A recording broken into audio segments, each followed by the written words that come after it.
அப்ப டெய்லி அப்பா வந்து மாலையை வந்து தொடுத்து ரெடி பண்ணி திரும்ப ஒருக்க 2வது முறை குளிச்சுட்டு பெருமாளுக்கு வந்து சாத்திரக்கு போறான். எங்க அம்மா வந்து இந்த மாலையை தான் பெருமாள் போட்டுக்க போறாரா அப்படின்னு பார்த்து, பெருமாள் போட்டுண்டா எப்படி இருக்கும் அப்படின்னு பாக்குறக்கா தானும் எடுத்து போட்டு தான் எடுத்து போட்டு கண்ணாடி இன்னமும் அங்க பார்த்தா உக்கமும் தட்டோலியும் தந்தூன் மணாலனை அப்படின்னு ஸ்ரீபுத்தூர் ஆண்டாள் கோயில்ல அங்க வந்து பெரிய ஒரு தட்டு ஒன்று இருக்கும். அதை நீங்க யோசிக்கணும் ரொம்ப ஆச்சரியமா.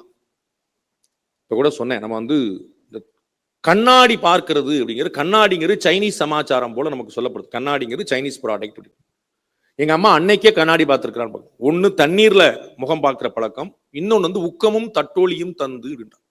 அந்த பிளேட்டை நீங்க பல பல பல பல பல பல பல பலன்னு கிளீன் பண்ணிச்சுன்னா அப்படி முகம் பார்க்கலாம்னு சொல்லுவோம்ல, இந்த நிறைய பார் சோப்புக்கெல்லாம் விளம்பரம் போடுறான் பாருங்க, அப்படி பளிச்சுன்னு வந்து நிக்க அப்படின்ட்டு. அந்த ஐடியா எங்க அம்மா அன்னைக்கே பண்ணியிருக்கான்.